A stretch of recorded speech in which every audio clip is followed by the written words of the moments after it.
मेघना बेटा, तुमको इस पुराण के बारे में कैसे पता चला?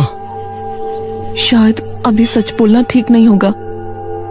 मुझे माफ कीजिएगा अंकल, मैं एक रात यहाँ अकेले आई थी, तभी मैंने उस चाबी को रखे देखा था, लेकिन वो उस तहखाने की है ये मुझे नहीं पता था। कोई बात नहीं बेटा, तुम्हारा बहुत बहुत धन्यवाद कि तुमने हमें बेरमपुर पुराण तक पहुंचाया। तांत्रिक महाराज, अब जल्दी कीजिए। तांत्रिक महाराज ने किताब को खोला और पढ़ना शुरू किया। महाराज दमयंती के जवान और खूबसूरत हो जाने से बहुत खुश थे और इस तरह राज्य के लोग निशिर-मोलों के खौफ से डर में थे। ऐसे ही 3 माह गुजर गए और एक दिन प्रजा के 2 आदमी महल में पहुंचे।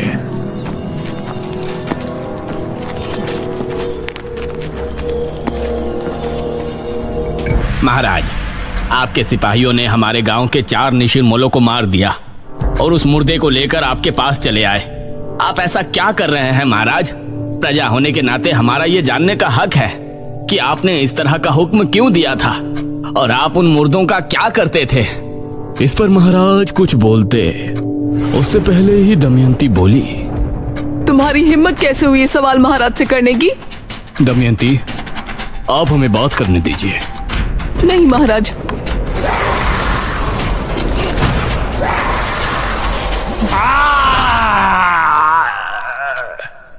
ये क्या?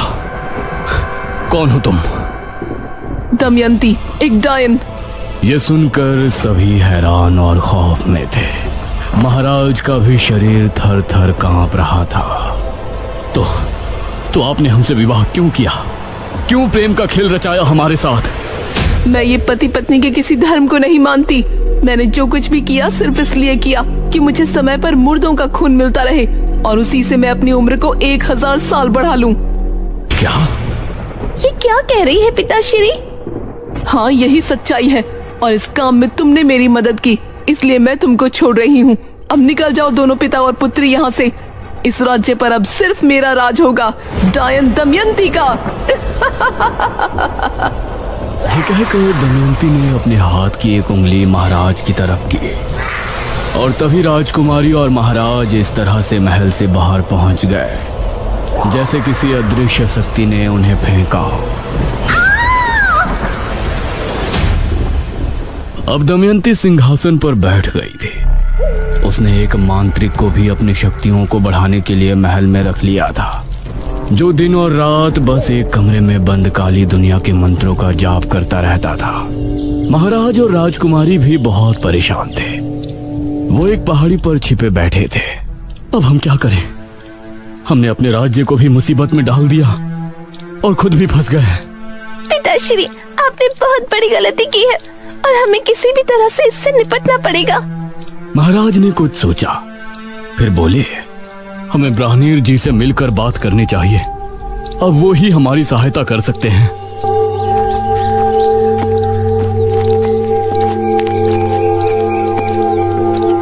महाराज और राजकुमारी दोनों ब्राह्मण जी के पास पहुंचे और उन्हें अपनी दुविधा बताई।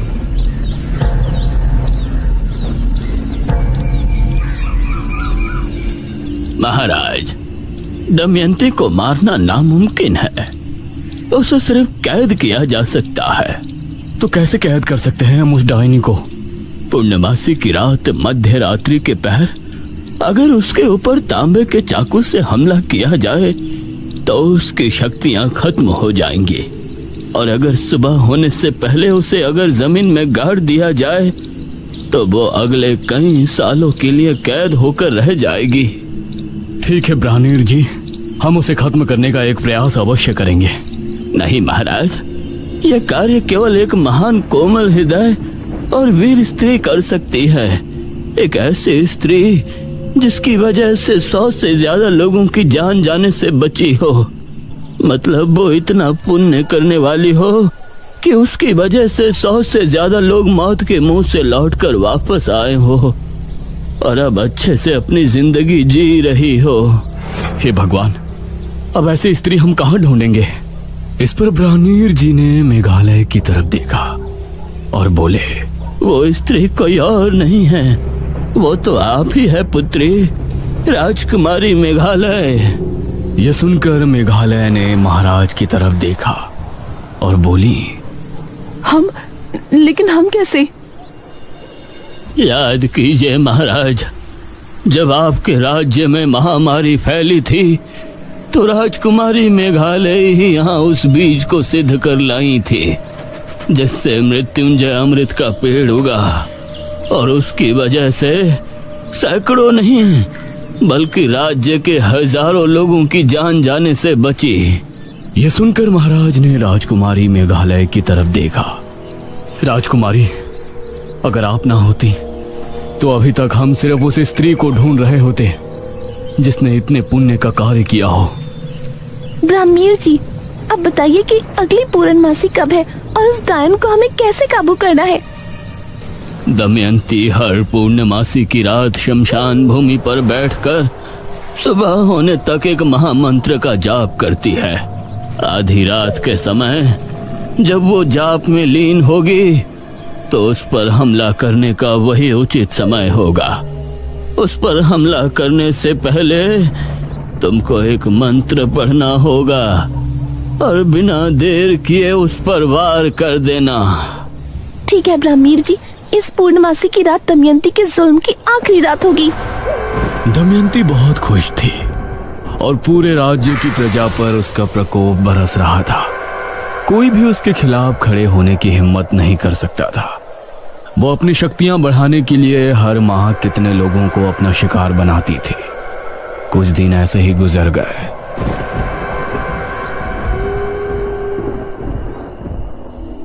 आज पूर्णमासी की रात है। आज आपको अपने कार्य को अंजाम देना है राजकुमारी। ये कहते हुए ब्राह्मणीर जी ने राजकुमारी को एक चमड़े की लपटी दी और फिर ब्राह्मणीर जी का आशीर्वाद लेकर महाराज और राजकुमारी शमशान की तरफ रवाना हुए।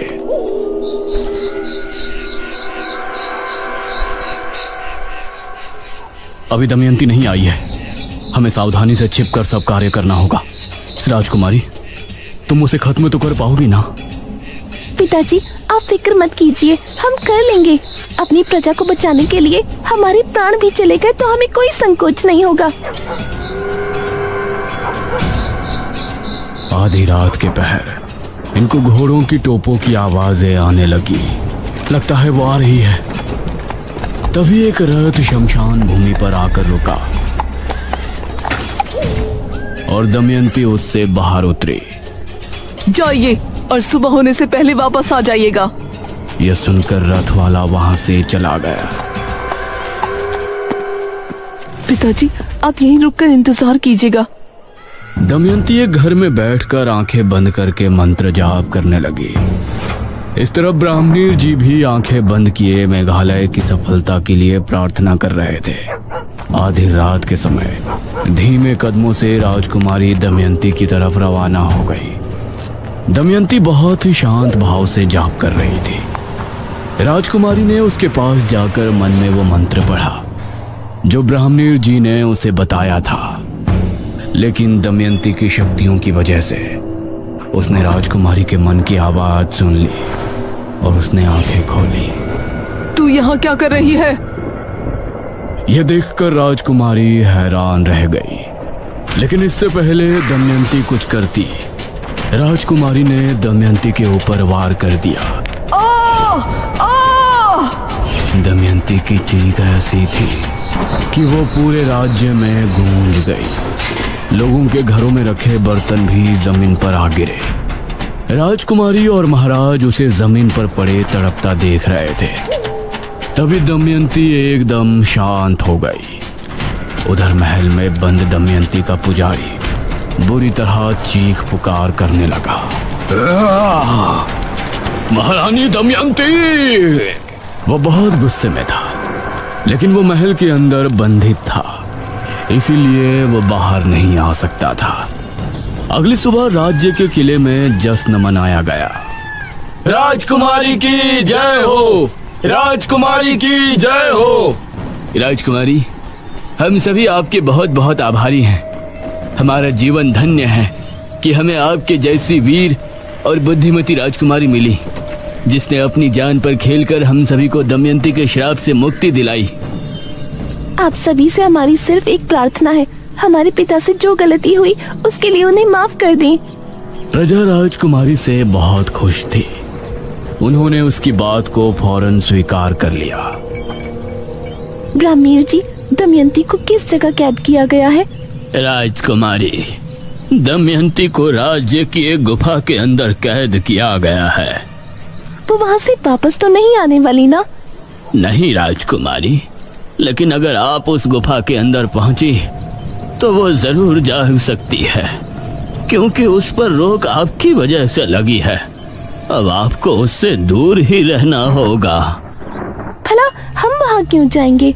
हम तो खुद उसको एक बुरे सपने की तरह भूल जाना चाहते हैं।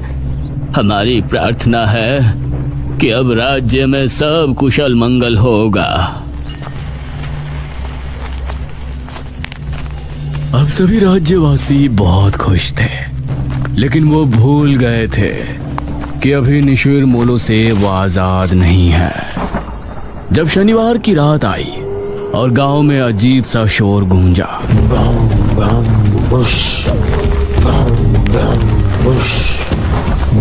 तो उसे सुनकर सभी की रूह कांप उठी। अरे, ये तो निशिर मोलो की आवाज है। निशिर मोलो आए और अपने साथ 2 आदमियों को उठाकर ले गए। अगली सुबह फिर से सभा बैठाई गई। ब्राह्मणीर जी, हम निशिर मोलो से कैसे छुटकारा पा सकते हैं? इनके विषय में तो हमने सोचा ही नहीं। महाराज, हमें ये कहते हुए बहुत दुख हो रहा है, लेकिन निशिर मोलो को रोकना दमयंती से भी ज्यादा मुश्किल कार्य है। हमें बताइए, हम अवश्य करेंगे। निशिर मोलो महाराज को एक दुष्ट राजा मानते हैं। यह सुनकर राजकुमारी के चेहरे पर परेशानी के भाव भर आए। हम उनसे बात करेंगे। निशिर मोलो के गुनहगार हम हैं, तो उनसे प्रजा को मुक्त कराना भी हमारा कर्तव्य है। नहीं पिताश्री, वो आपको देखते ही मार देंगे। ये कार्य हमें करने दीजिए आप। ठीक है पुत्री, लेकिन आप करेंगे क्या? ये सुनकर राजकुमारी के माथे पर सलवटें उभर आई। अगले शनिवार सभी लोग अपने अपने घरों में बंद थे। रात के समय वही आवाज गांव में गूंजने लगी।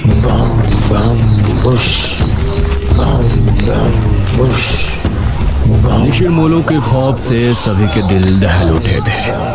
वो कंधे पर ताबूत उठाए राज्य में घूम रहे थे, अपने नए शिकार की तलाश में। उन्होंने देखा कि सामने राजकुमारी खड़ी है और वो तेजी से उसकी तरफ बढ़ने लगे। वो उसके करीब पहुंचने ही वाले थे। हम है राजकुमारी मेघालय और हम अपने पिता की क्रूरता से बहुत शर्मिंदा हैं। यह सुनते ही निशिर मोलो रुक गए और उनकी निगाहें राजकुमारी पर जम गई। हम नहीं चाहते कि हमारे पिताश्री की गलती की सजा पूरी प्रजा भुगते। हम आपसे वादा करते हैं कि महाराज का मृत शरीर हम खुद आपको लाकर देंगे। यह सुनकर निशिर मोलो की आंखें तेज लाल होकर चमकने लगी। राजकुमारी ने हाथ जोड़े और रोते हुए बोली, हमारे पिता राज्य छोड़कर भाग चुके हैं, लेकिन हम आपके सामने अपने पिता की लाश लेकर जल्दी प्रस्तुत होंगे। तब तक आपसे विनती है कि राज्य में कभी भी आकर किसी निर्दोष को उठाकर न ले जाएं। अगर हम अपने पिता की लाश लिए बिना वापस आए तो आप लोग फिर वापस आकर इसी तरह से गश्त करना शुरू कर सकते हैं। तब हम भी आपको नहीं रोकेंगे, लेकिन हमें एक मौका अवश्य दें हमारे पिता को ढूंढकर आपके सामने लेकर आने का। यह सुनकर निशिर मोलो उसी समय बिना किसी को लिए कब्रिस्तान की तरफ चले गए।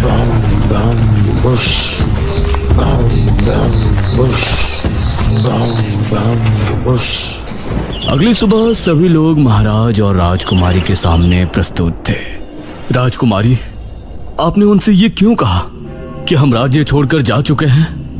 क्योंकि अगर सच बोलते तो वो उसी समय यही चाहते कि हम आपको ले जाकर उन्हें सौंप दें। आपने एकदम सही फैसला किया है राजकुमारी। हमारी वजह से हमारी प्रजा मुसीबत में है। आप हमें मारकर हमारी लाश निशिर मोलो के सामने प्रस्तुत करें। यह सुनकर प्रजा हैरान थी। सभी राजकुमारी की तरफ देख रहे थे, जिसकी आंखों से आंसू बह रहे थे। हमने जो भी किया अपनी प्रजा के लिए किया।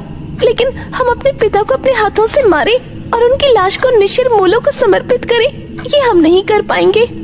अगर ऐसा नहीं किया तो वो फिर से आएंगे। नहीं पिताजी, हम और आप आज ही ये राज्य छोड़ देंगे और अलग अलग दिशाओं में निकल जाएंगे। इससे निशिर मोलो कभी भी यहाँ वापस नहीं आएंगे, क्योंकि हमने उनसे वादा किया है कि जब हम यहाँ कदम रखें तभी आप राज्य में फिर से आना। और अगर उस समय हम अपने पिता की लाश आपको समर्पित ना करें तो आप फिर से उसी तरह भ्रमण शुरू कर देना। राजकुमारी की बात सुनकर सभी की आंखों से आंसू बह निकले।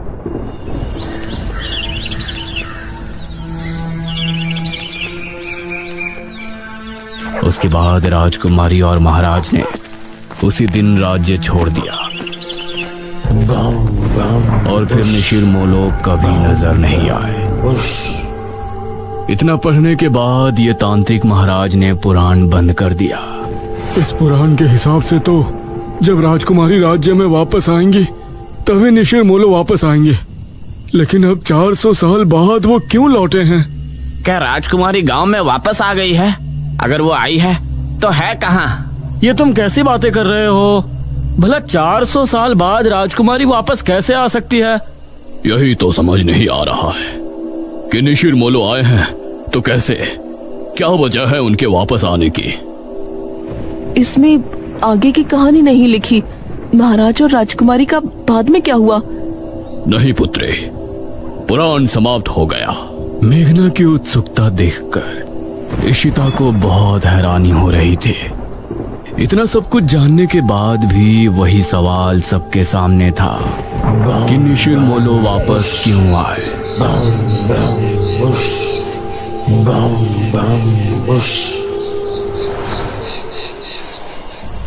रात के समय इशिता और मेघना जब कमरे में थे तो मेघना अभी भी सोच में डूबी थी।